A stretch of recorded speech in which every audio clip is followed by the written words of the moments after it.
Bismillahirrahmanirrahim.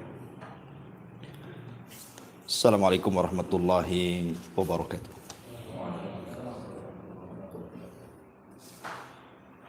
Alhamdulillah wassalatu wassalamu ala Rasulillah wa ala alihi wa sahbihi wa mawalah wa la hawla wa la quwata illa billahi wa ba'du.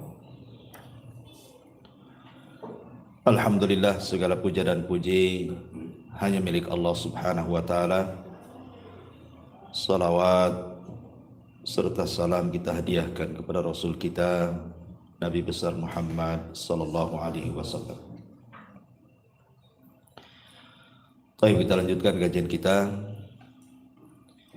Masih membahas tafsir dari surah Al-A'la dan kita masuk pada ayat kedua dan seterusnya. A'udzubillahi minasyaitonirrajim. Bismillahirrahmanirrahim.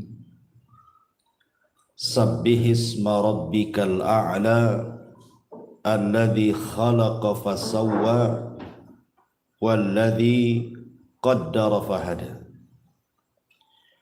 walladzi akhrajal mar'a faja'alahu ghutsa'an ahwa. Sucikanlah nama Tuhanmu yang maha tinggi, yang menciptakan lalu menyempurnakan ciptaannya, yang menentukan kadar masing-masing dan memberikan petunjuknya, yang menumbuhkan rerumputan lalu dijadikannya rerumputan itu kering sehingga menjadi kehitam-hitaman. Taib. Di sini Allah Subhanahu wa taala setelah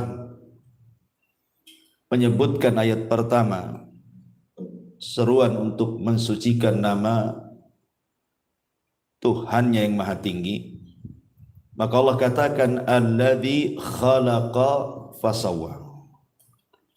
Dialah yang khalaqa, menciptakan segala sesuatu, fasawwa, dan menyempurnakan ciptaannya. Kalimat khalaqa fasawwa ini selalu diulang-ulang. Allah Subhanahu wa taala kalau menyebut khalaqa, menciptakan, maka kalimat setelahnya biasanya fasawwa, menyempurnakan.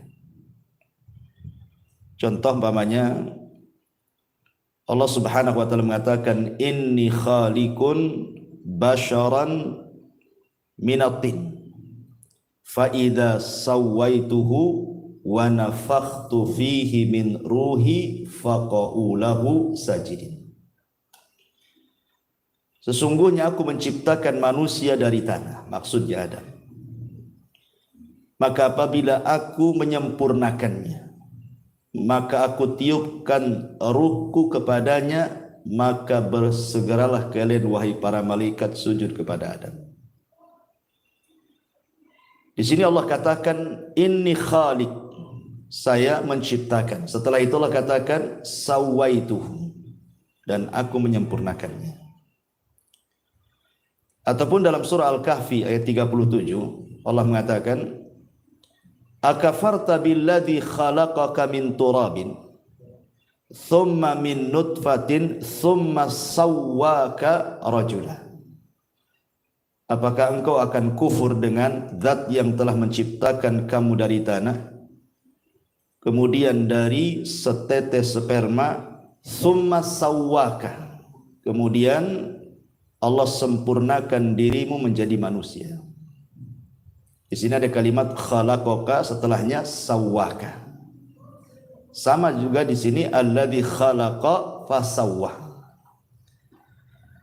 Lalu apa makna khalaqa fasawwa? Qaddara fahada. Ini yang kita akan bahas sedikit di malam hari ini. Ma'asyiral muslimin yang dimuliakan Allah Subhanahu wa taala. Di dalam surah Al-Hasyr ayat 24, Allah Subhanahu wa taala berfirman, "Huwallahul khaliqu al-bari'u al-musawwiru lahul asmaul husna." Dialah Allah Al-Khaliq yang menciptakan. Al-Bari menyelesaikan ciptaannya, Al-Musawwir yang membentuk. Artinya 3 nama Allah Subhanahu wa taala ini proses pembuatan manusia dalam janin. Al-Khaliq, Al-Bari, Al-Musawwir. Ini 3 nama Allah menjelaskan tentang proses penciptaan manusia dalam janin. Dan kita tahu bahwa di antara kuasa Allah Subhanahu wa taala, ikhwan, Allah Subhanahu wa taala ketika menciptakan manusia itu dalam proses, tidak sekali ciptaan. Allah mengatakan wallahu khalaqakum atwarah. Dan Allah Subhanahu wa taala menciptakan kalian itu dalam tingkatan kejadian. Artinya bukan dalam satu kejadian saja. Dari ciptaan ke ciptaan, dari ciptaan ke ciptaan, dan begitu seterusnya. Barulah kemudian menjadi manusia.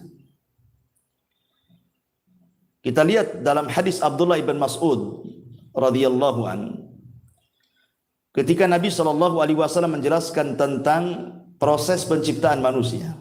Kata Nabi SAW, bahwa manusia itu dikumpulkan selama 40 hari dari segumpal air mani. Kemudian 40 hari berikutnya berubah menjadi segumpal darah. Kemudian 40 hari berikutnya menjadi segumpal daging. Baru setelah itu diutus malaikat dan ditiupkan ruh kepadanya, seraya dicatat rizkinya, amalnya, ajalnya, bahagia dan celakanya. Begitu dalam hadis Abdullah ibn Mas'ud radhiyallahu anhu. Artinya bahwa Allah menciptakan manusia itu dalam penciptaan ke penciptaan. Pertama Allah ciptakan segumpal sperma dulu. Sperma laki-laki yang masuk kepada rahim perempuan ini jumlahnya jutaan, ikhwan. Begitu kan, sampai 20 sampai 300 juta. Tapi yang satu saja kan yang jadi. Jadi dari sekitar 300 juta itu yang jadi cuma satu. Kalau yang satu ini jadi, maka yang lainnya mati dan akan menjadi makanannya. Artinya bahwa kalau seandainya Allah takdirkan nih yang 300 juta itu hidup semua jadi manusia, kira-kira Batam ini cukup enggak?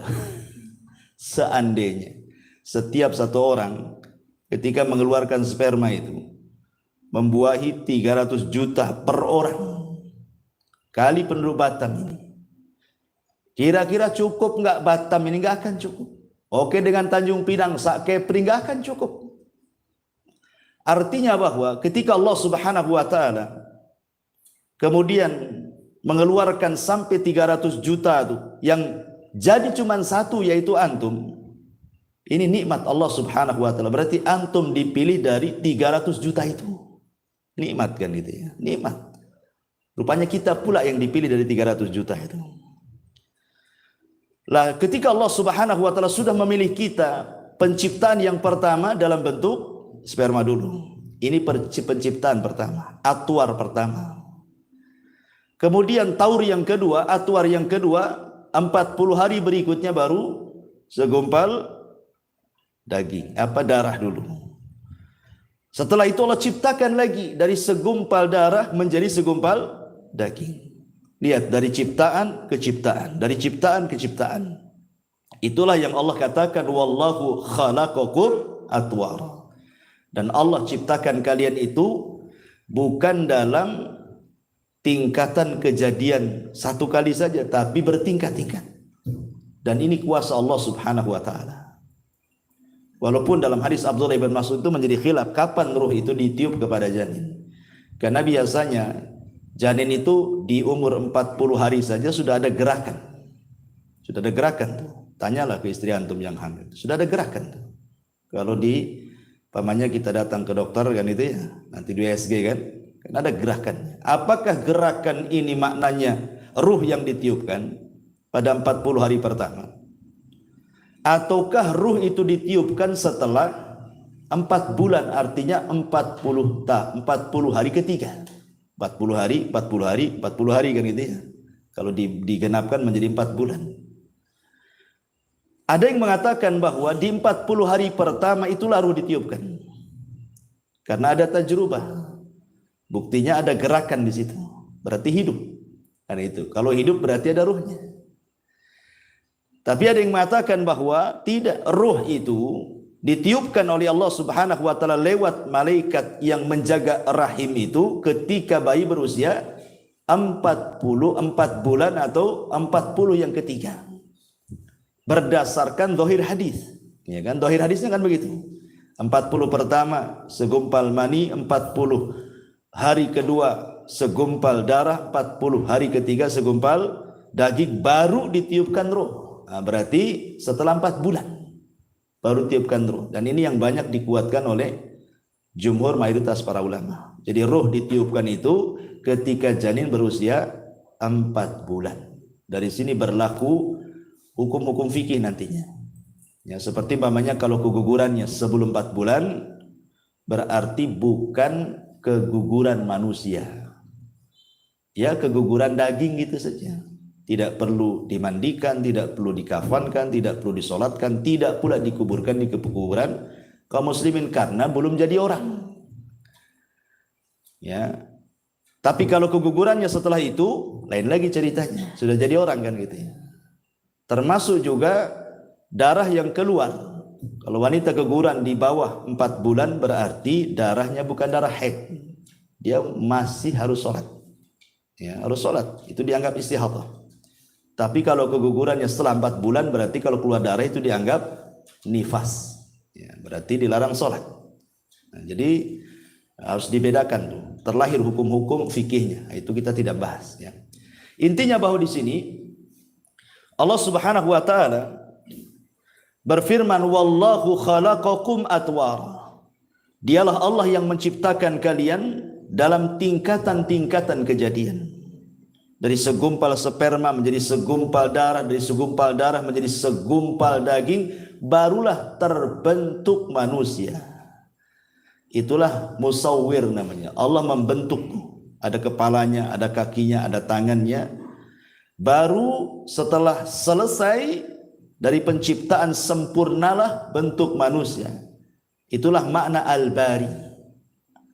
Ya, bari itu kalau ada dalam bahasa Arab, kalau orang sakit kemudian sembuh, itu disebut bari'ah. Dia telah sembuh. Gitu ya. Artinya kalau dalam penciptaan berarti sudah selesai penciptaannya. Sudah terbentuk manusia. Makanya 3 nama Allah ini, Al-Khaliqul Bari'ul Musawwir, ini kejadiannya semua di alam rahim. Baru kemudian setelah keluar ke alam dunia, inilah yang disebut dengan fasau taswiyah namanya. Allah katakan di sini alladzi khalaqa fasawwa. Nah, baru kemudian terjadi taswiyah, penyempurnaan.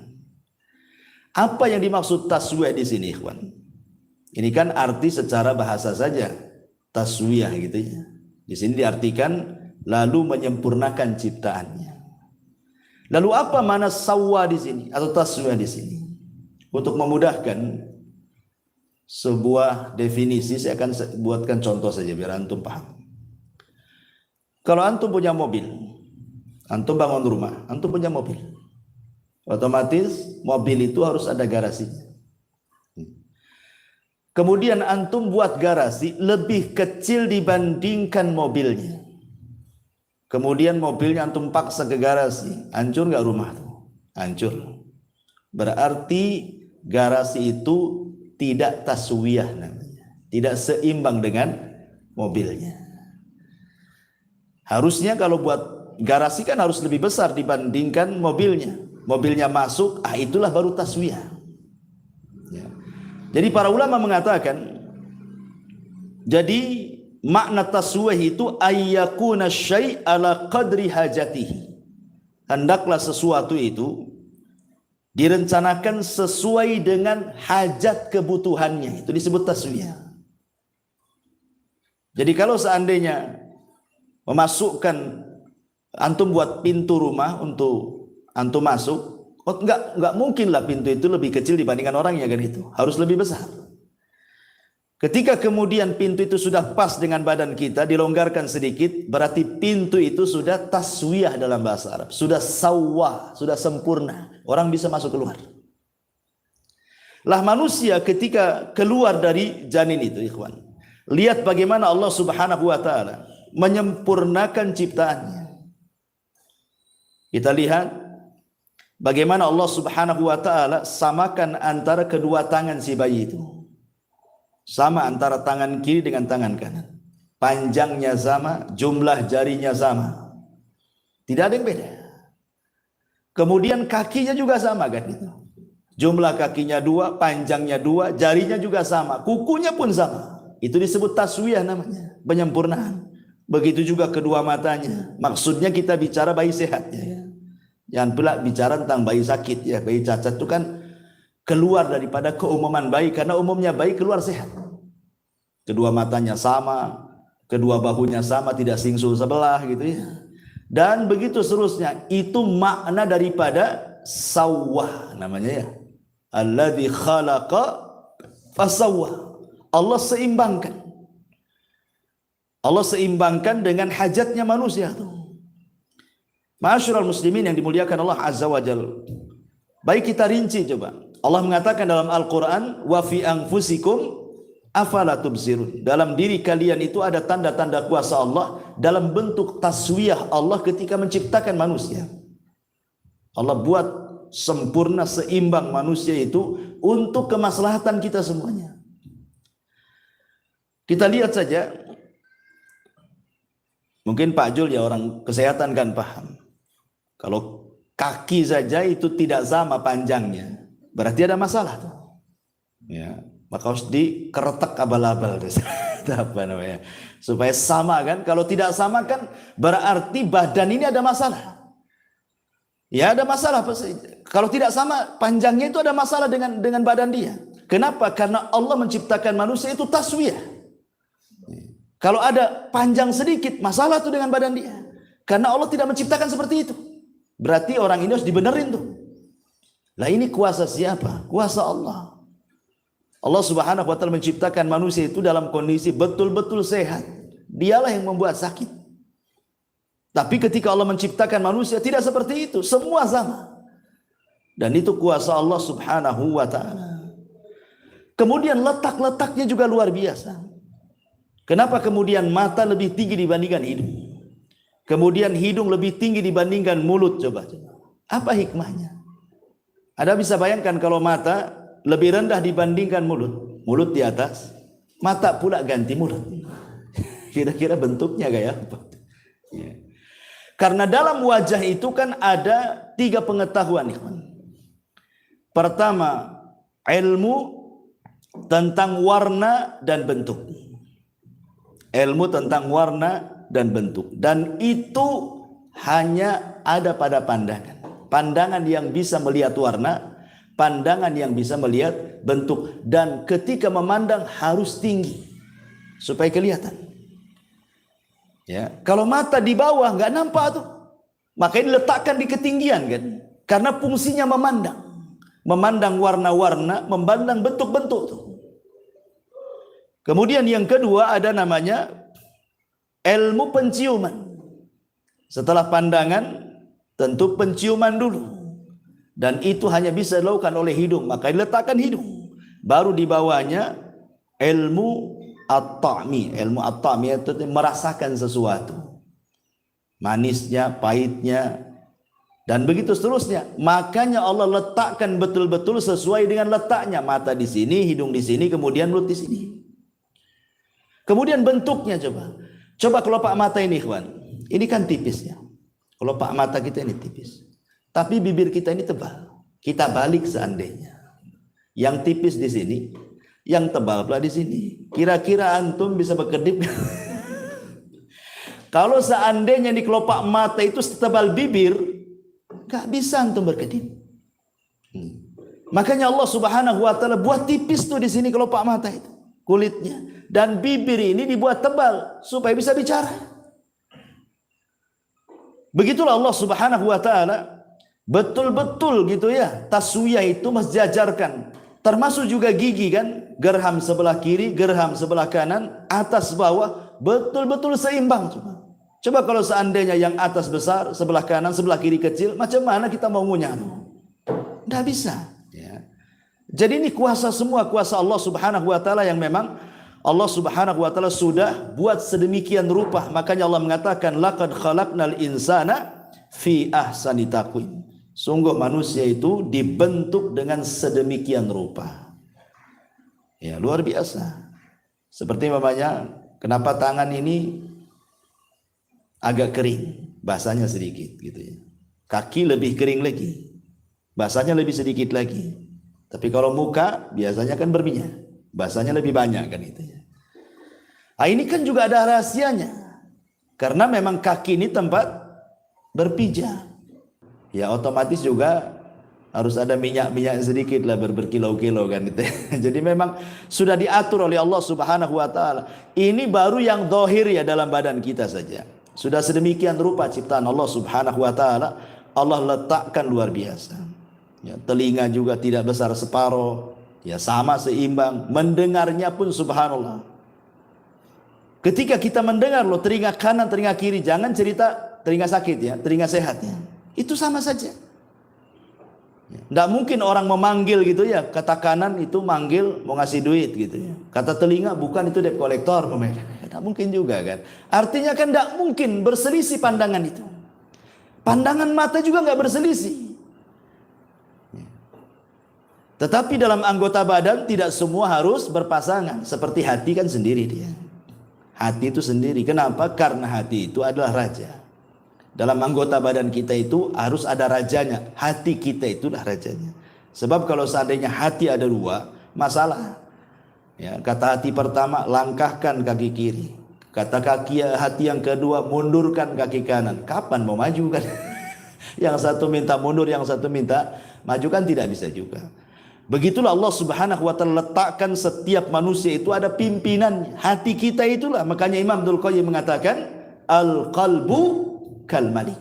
Oh, hati itu seperti raja. Anggota badan ini hanya ngikut saja. Ma'asyiral muslimin yang dimuliakan Allah Subhanahu wa taala. Kemudian Allah mengatakan di sini alladzi khalaqa fasawwa. Dialah yang telah menciptakan dan menyempurnakan ciptaannya. Kemudian Allah mengatakan walladzi qaddara fahada. Apa makna qaddara fahada? Di sini diartikan yang menentukan kadar masing-masing dan memberikan petunjuk. Ada yang mengatakan bahwa walladzi qaddara, setelah Allah Subhanahu wa taala mengatakan khalaqa, menciptakan manusia di perut ibu kita, kemudian menyempurnakannya. Kemudian Allah Subhanahu wa taala qaddar. Qaddar itu artinya qaddara makhrajal khuruj.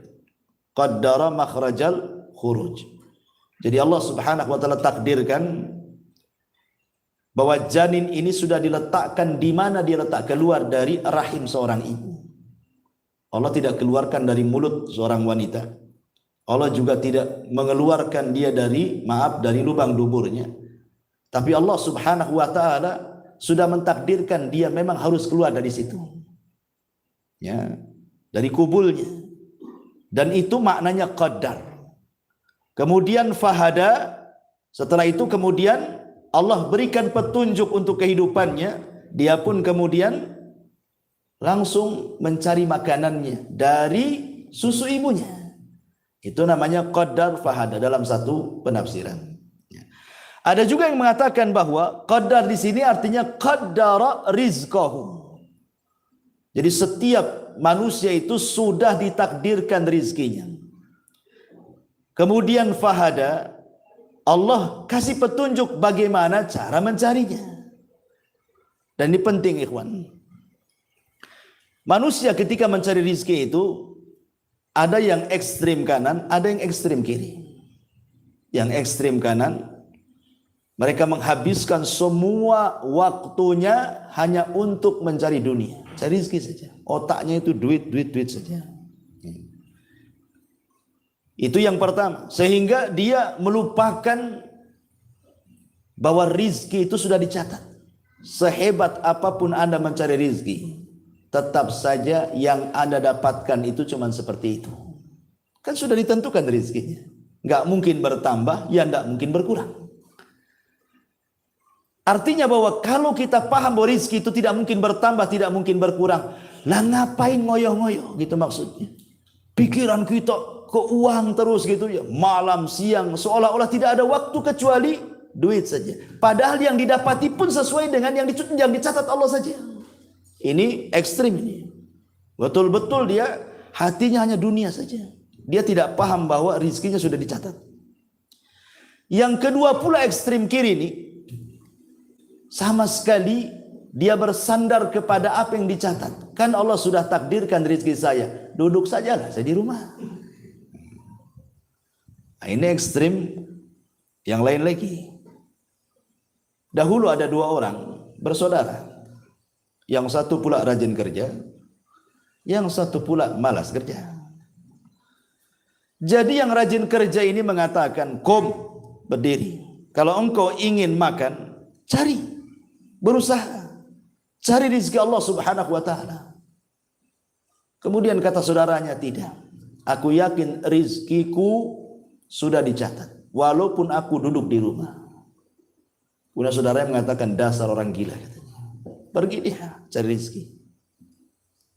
Saudara yang pergi ini di tengah jalan, rupanya ada kebun orang. Kemudian ada pohon, batangnya pula keluar jalan. Di situ ada buah mangga. Ya. Jatuhlah buah mangga itu. Kemudian diambil dia. Halal apa haram? Ini kan sudah di luar kebun nih, udah ke jalan kan itu. Intinya diambil lah, jangan cerita halal dulu, haram dulu. Diambil. Kemudian ketika mau dimakan, teringat pula saudaranya. Dasar orang gila katanya. Ya. Akhirnya dia terpikir, balik lagi dia.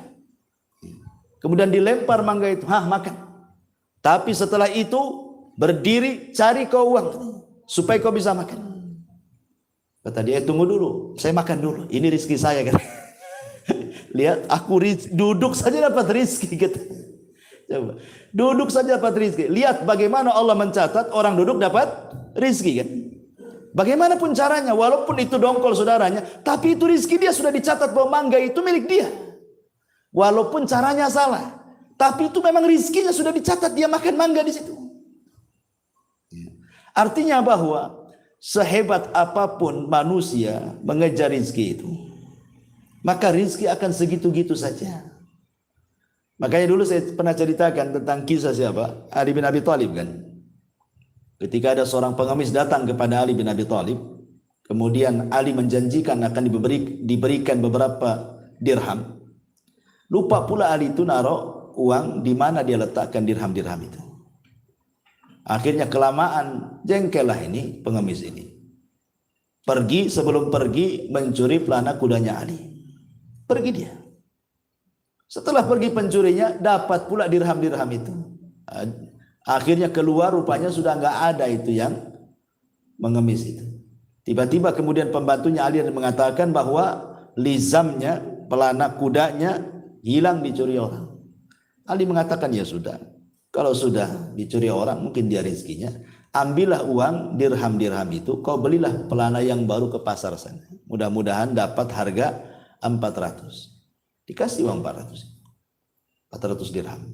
Ke pasar dia. Kemudian adalah orang yang jual pelana, ditawar, dapat pula 400. Pulang dia. Ketika Ali radhiyallahu anhu melihat pelananya, dia hafal itu pelana dia. Kata Ali, ini kan pelana kita yang dicuri tadi. Berarti kau beli dari pencuri itu, katanya. Bagaimana sifatnya orang itu? Maka pembantu mengatakan begini orangnya, begitu langsung bertakbir Ali, Allahu Akbar, katanya. Lihat, kalau seandainya dia mau sabar, menunggu aku mencari uang dirham-dirham ini, dia akan mendapatkan dengan cara halal. Tapi karena tidak bersabar, dia mendapatkannya dengan cara haram. Sama-sama 400. Ali janji mau ngasih 400. Tapi dengan cara halal kan? Memang Ali mau memberi dengan kerelaannya. Nah, sekarang dia dapat juga 400, tapi dengan cara hasil mencuri kan? Artinya rizki itu nggak akan kemana. Tetap segitu-gitu juga gitu maksudnya. Anda mau cari dengan cara halal, Anda mau cari dengan cara haram, tetap segitu. Lalu buat apa berdusta untuk mencari rizki? Coba, buat apa kemudian orang menipu untuk mencari rizki? Toh juga ujung-ujungnya juga segitu, tidak lebih dari yang dicatat oleh Allah Subhanahu wa taala. Nah, dari sini maka artinya qaddara rizqahu fahadalahu tariqar rizki.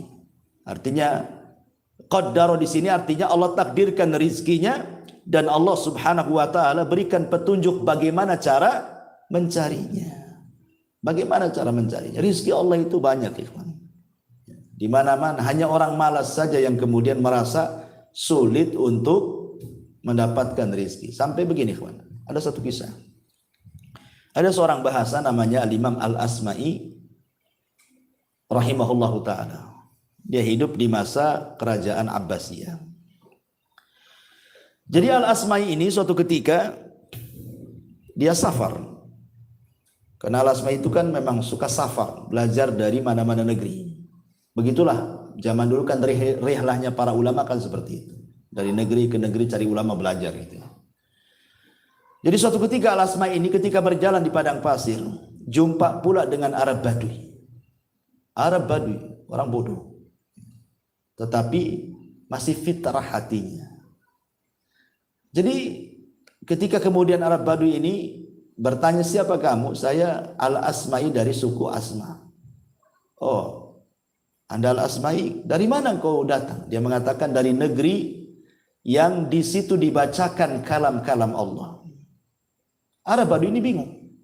Karena tidak pernah mendengar Al-Quran, tidak pernah juga melihat Al-Quran seperti apa, tidak pernah membaca Quran, sama sekali tidak tahu Quran. Sehingga dia tanya, apakah Allah Subhanahu wa ta'ala punya kalam? Ya, punya firman yang dibaca manusia?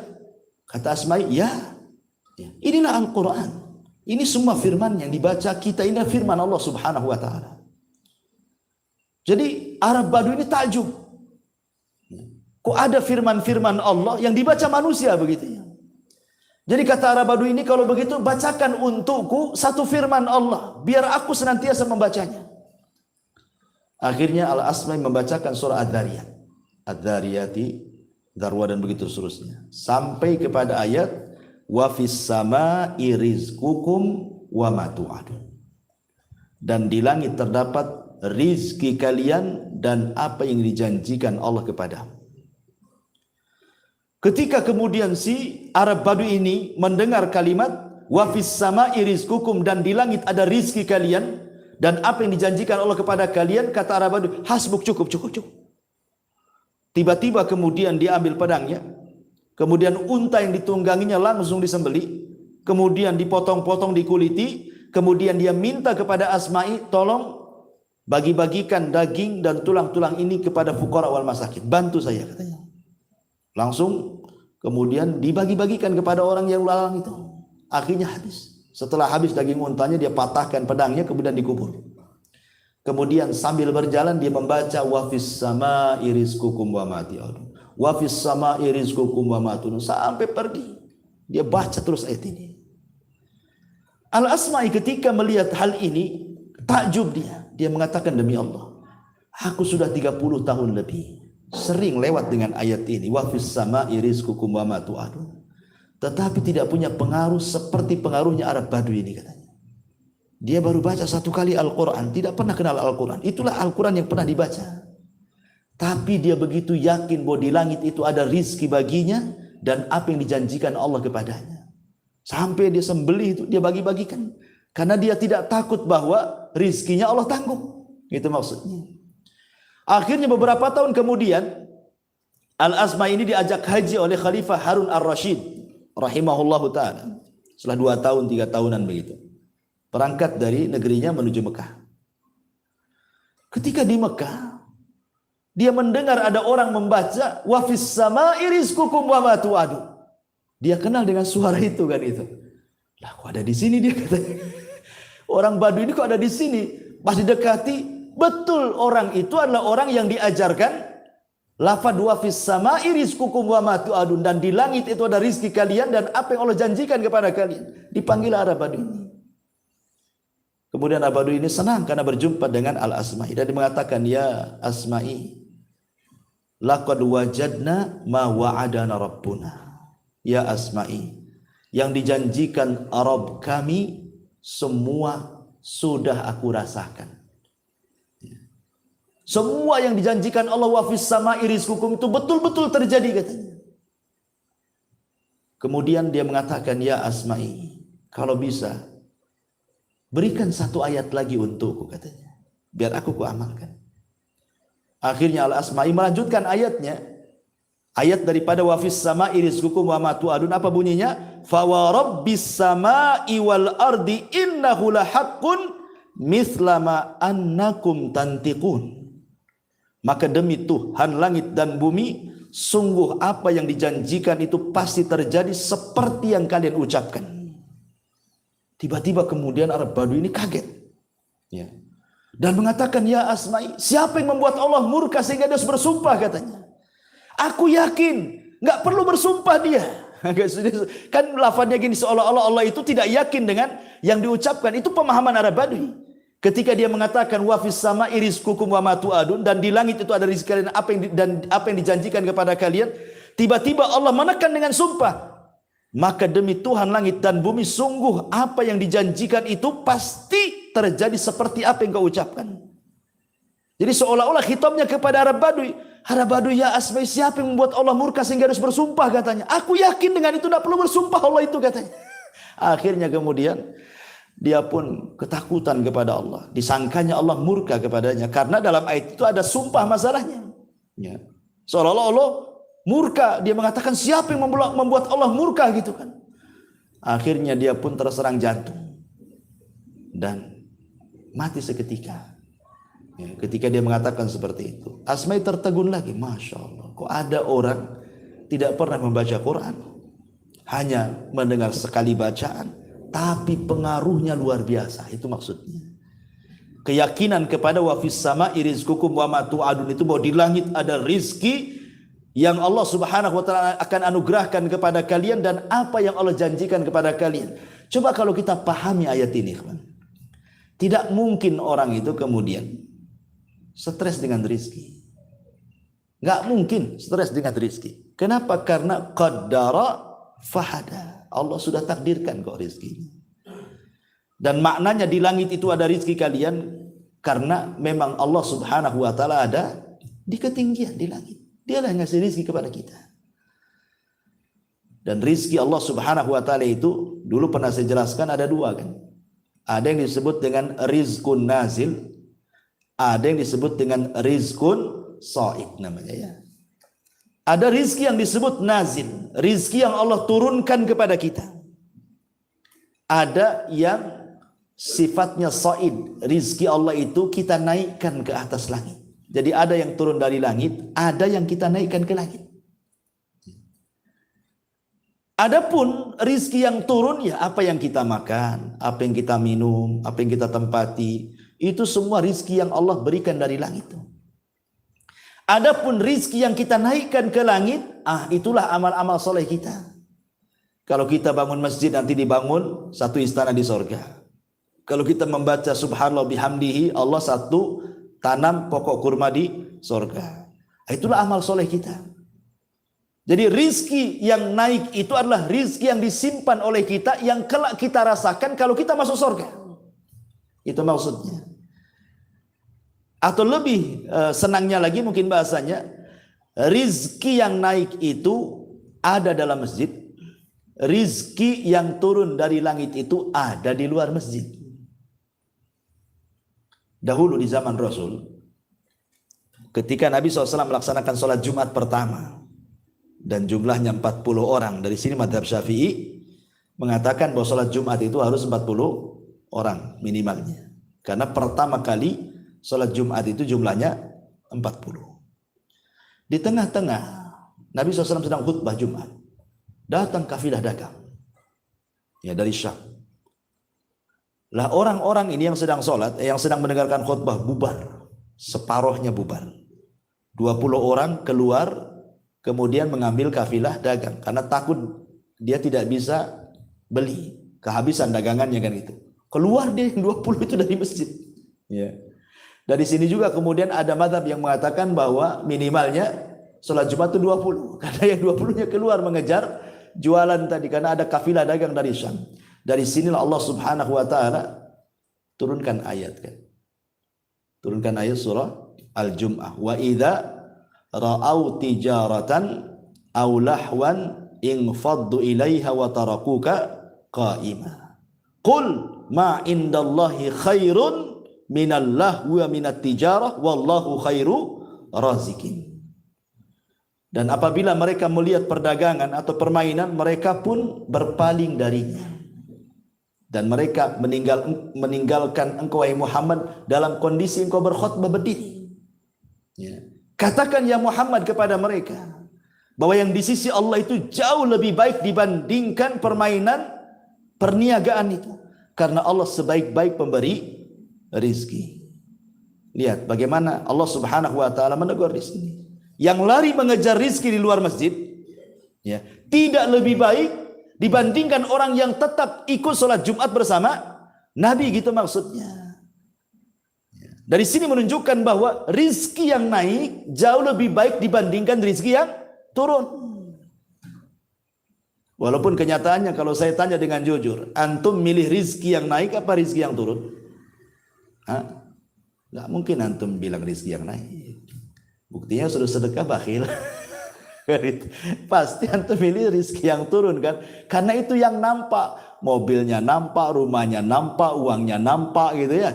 Maunya kita yang nampak-nampak saja. Adapun di sana di sorga itu kan macam cerita, ya, nggak yakin. Ya. Sehingga karena nggak yakin itu, walaupun antum nganggur ada masjid kerja bakti, tidak mau datang juga antum ke situ.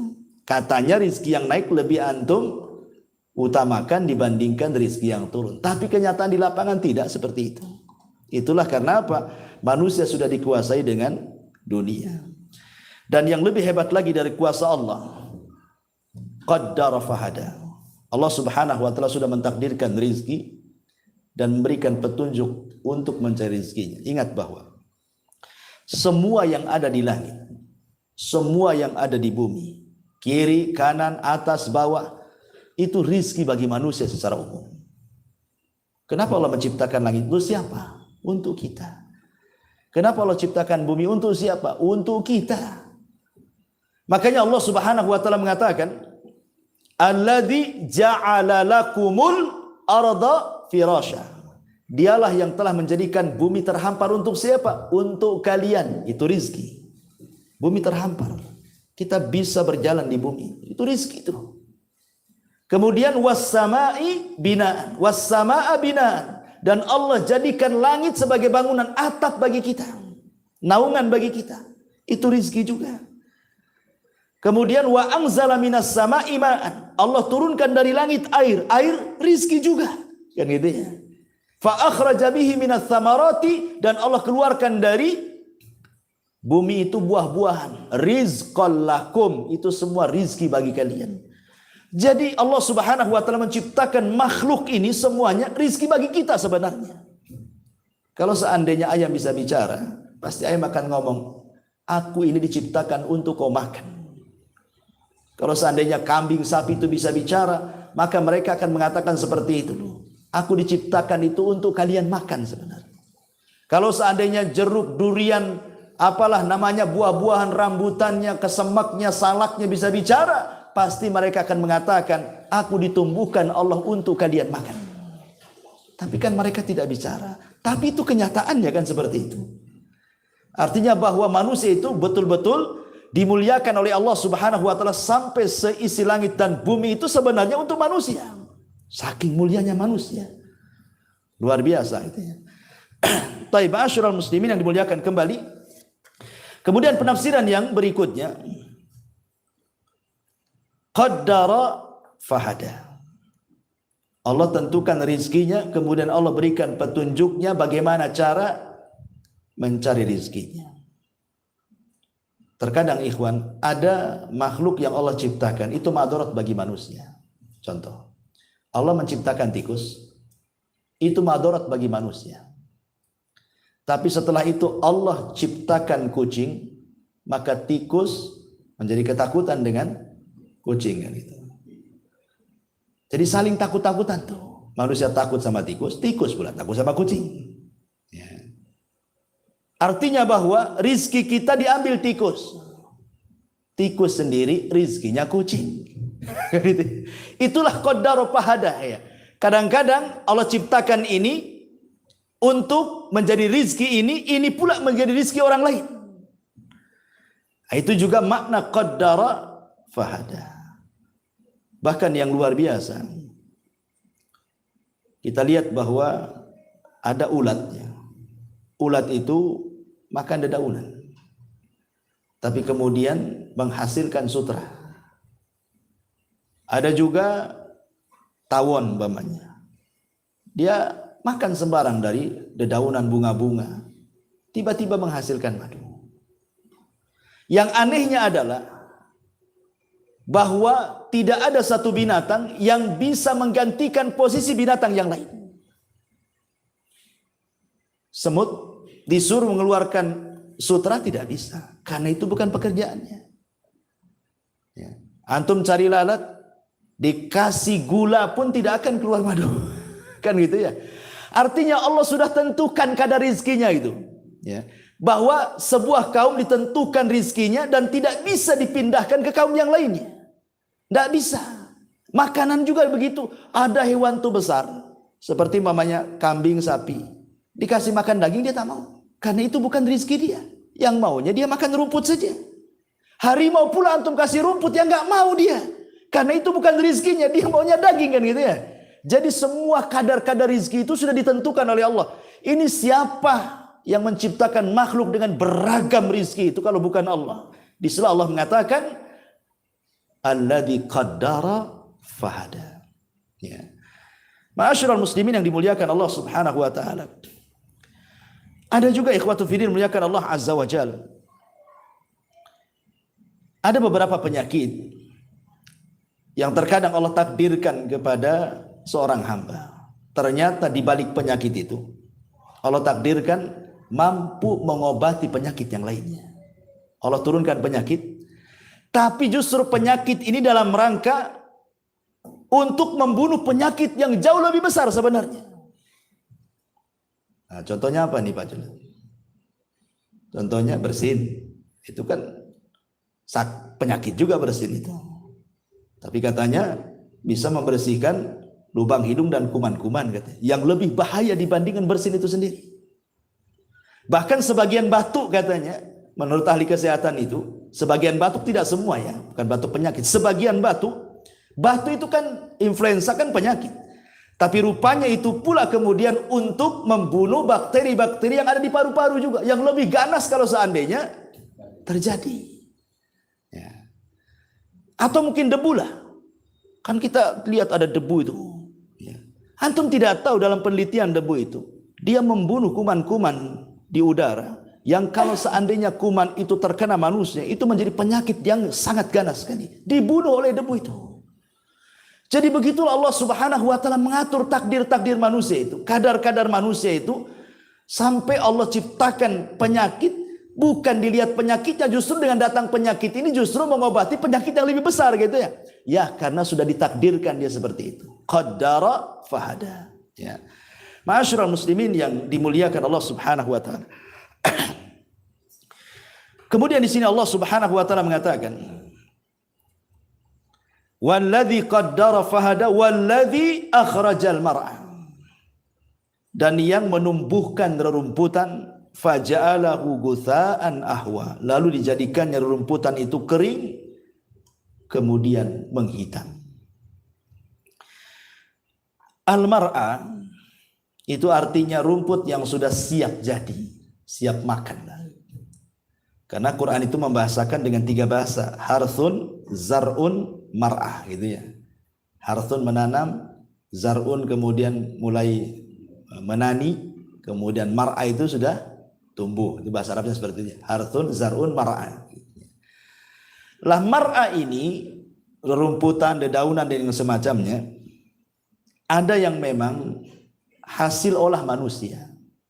Seperti manusia tanam padi, tanam sayur gitu ya, bayam, kangkung dan yang semacamnya. Ada yang memang Allah Subhanahu wa taala tumbuhkan tanpa harus tenaga manusia. Dan dua-duanya bisa dimakan. Manusia juga makan rumput, ya bukan jenis rumput yang dimakan kambing tentunya ya. Maksud rumput di sini ya bayam gitu ya. Kangkung itu kan jenis-jenis rumputan juga, mar'ah dalam bahasa Arabnya. Ya. Dan subhanallah, kita lihat bahwa tidak semua binatang juga makan rumput. Tidak semua binatang makan rumput. Ya. Tetapi kebanyakan binatang-binatang yang dimakan manusia, mereka makan rumput. Kambing makan rumput. Ya. Sempat kambing kayak harimau, ikhwan. Apa enggak susah hidupan? Siapa yang mau ternak kambing? Coba sempat kambing atau yang lebih besar sapi makan daging kayak harimau. Enggak ada orang ternak sapi kan. Bagaimana Allah berikan nikmat buat binatang-binatang ternak yang hidup sehari-hari bersama manusia itu. Ada kemiripan makan dengan kita. Ya, supaya kita mudah. Ya, mudah makan dagingnya. Sempat dia kayak harimau. Nggak ada yang makan daging sapi. Ya, antum pun takut dimakan dia. Kan itu ya. Bagaimana Allah Subhanahu wa taala berikan nikmat yang luar biasa. Ya. Ma'asyiral muslimin yang dimuliakan Allah Azza wa. Kemudian Allah mengatakan, walladzi akhrajal mar'a, dialah yang menumbuhkan mar'a. Dialah yang menumbuhkan segala sesuatu itu yang menumbuhkan Allah. Segala sesuatu yang menciptakan Allah. Dia khalaq. Tumbuh itu menumbuhkan karena ada seorang dokter, orang yang sudah titel doktor di Amerika sana. Ya. Kita tahu bahwa dia mau eksperimen soal menetaskan telur di sebuah kotak kemudian dikasih listrik dengan suhu sekian. Ya. Kita tahu bahwa lihat ayam ketika mengerami telur.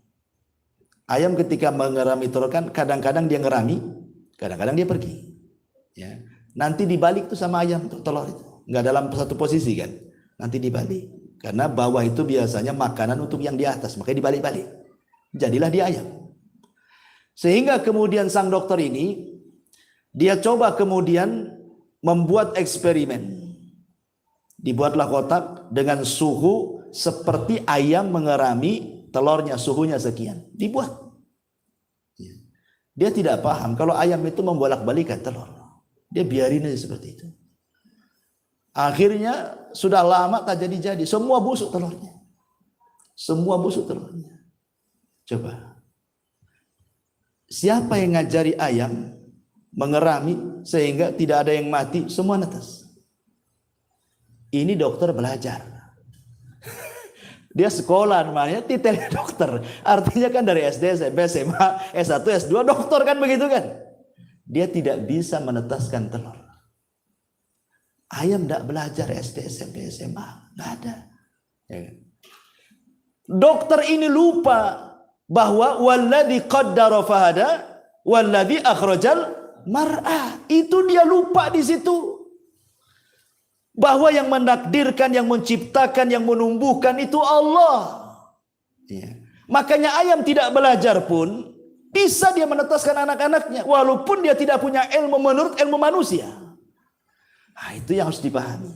Bahwa walladzi akhrajal mar'a, yang dialah Allah yang mengeluarkan, yang menumbuhkan, yang menciptakan tumbuh-tumbuhan, rerumputan dan segala jenis pepohonan yang ada di bumi. Kita harus pahami dan sebagai bentuk tauhid rububiyah kita kepada Allah Azza wa Jalla. Faja'alahu gutha'an ahwa, lalu dijadikannya rumput-rumput itu kering kehitam-hitaman. Maknanya kita disuruh belajar kepada rumputan.